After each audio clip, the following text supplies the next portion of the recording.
everyone, this is Carla from DIY Happy Home, and I'm building a lasagna today, a cheese lasagna to be exact.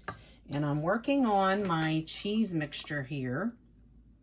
In here I have two 15-ounce containers of ricotta cheese, and I have some salt, pepper, 2 cloves of crushed garlic.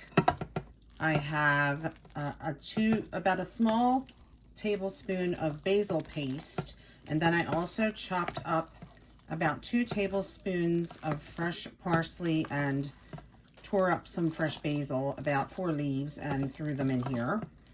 And I have 2 cups of shredded whole milk mozzarella cheese as well, and about 5 tablespoons of Locatelli Romano cheese, grated.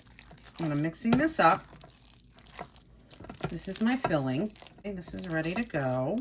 And today I'm using these O Sole Mio lasagna pasta sheets. I don't know if you've used them before, but they are awesome. I love them. Fresh pasta sheets. And I've got my sauce back here on the stove simmering away. I'm using this Botticelli sauce, tomato, and Parmigiano Reggiano premium pasta sauce. And I did add some really finely minced onion to the sauce. I'm gonna start with my ladle here. And I have my oven preheating to 350 degrees. And I'm gonna ladle my sauce on the bottom of my casserole here. This sauce, wow, I've never used this brand before. There was a sale at the Acme. I say the Acme. There was a sale at the store and I picked one up. It was like $3 or $4 off. So I thought, ooh, I get to try a premium pasta sauce because it was a lot less money. So with these pasta sheets, they're very pliable and you can tear them easily, so you can figure out which works best for your casserole dish if you want to do lengthwise or sideways. I'm going to go across like this. And this last sheet, I'm actually going to fold, and it just goes in half for me. And I'm gonna put the rough edge actually up like that. I think I'll add a little bit more of my, you know what, I'm gonna go for the cheese first. I switch this up, guys, every time I do it, I swear. It always turns out good, no matter what I do. But today I'm gonna add some of my cheese mixture first, since I have the layer of sauce, and more sauce is going to go on top of this, so it'll work out okay.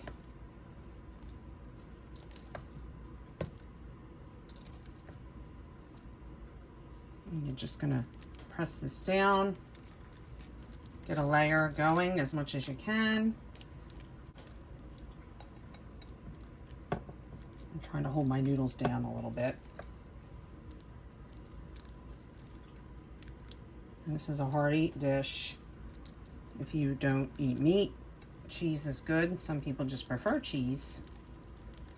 You could even put some vegetarian crumbles with it if you choose to do that, but I'm going for the full-on cheese today because it's a snowy day here. I thought it would be yummy. Here I'm adding some grated whole milk mozzarella cheese to the top of the cheese mixture. Now I'm going to go in with my next layer of sauce. I'll tell you, not boiling the noodles goes so easy. Just makes it really fast and convenient. And the taste with the pre-made fresh noodles makes it taste even better, in my opinion. Try to get a nice layer of sauce on there. Now I'm going to go in next with some more noodles. Just try to spread that out as much as possible. I'd love to know everybody else's tips and tricks for when they make lasagna. If you have something that you do that makes your lasagna extra delicious, I wish you would let me know in the comments. I really like lasagna and baked ziti, things like that. And I'm just curious what your favorite things to do are. I opened up a new jar of sauce. This time I'm using Victoria vodka. Imported Italian tomatoes. It's got Romano cheese, Parmesan, vodka, basil and onions, fresh garlic, and olive oil. Yum, yum, yum. So I put more sauce on, and you know what I've decided is I happen to have another thing of noodles in the fridge. You know why? Because usually when I get it on sale, and I get a 2 for something. So I'm going to open the other thing of noodles so I can use more of my filling. So I'm going to do one more layer so I can use this filling up rather than have the leftover filling.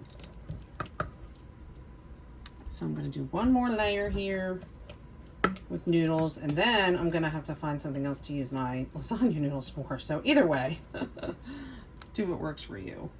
There we go. Last layer. It's going to be a higher lasagna. Yum. Nothing wrong with that. You can see some of the fresh herbs in this layer. There's some basil. Over there's some parsley. This is a saucy layer too, which is good. All right. Again, no 2 lasagnas of mine come out the same, so I mix it up. They always taste good though. I'm not gonna lie. I haven't had one that's been a horrible flavor or anything. So now this is high up on the pan, so when I put this in the oven, I will put it on a sheet tray just in case it runs over. In case it puffs up in there and runs over a bit. This way I don't have a spill in my oven. So that's another tip for you guys. I might add some more cheese to the top. I guess I'll see how I'm feeling. There's already a ton of cheese in there though. No, it's not like we're going cheese hungry here. Okay. Cheese, cheese, cheese. I love cooking. It's always fun. All right, guys.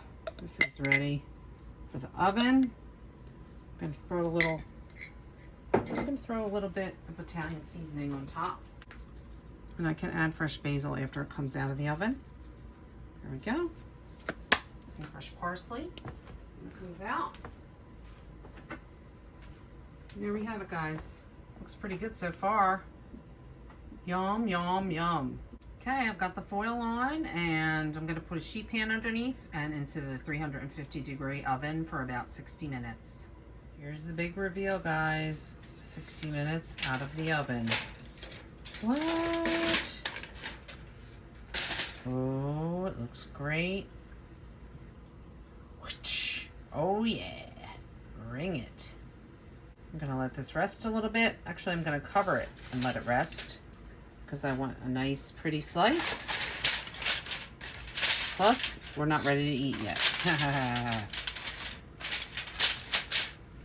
I'm gonna come back and I'll show you what it looks like.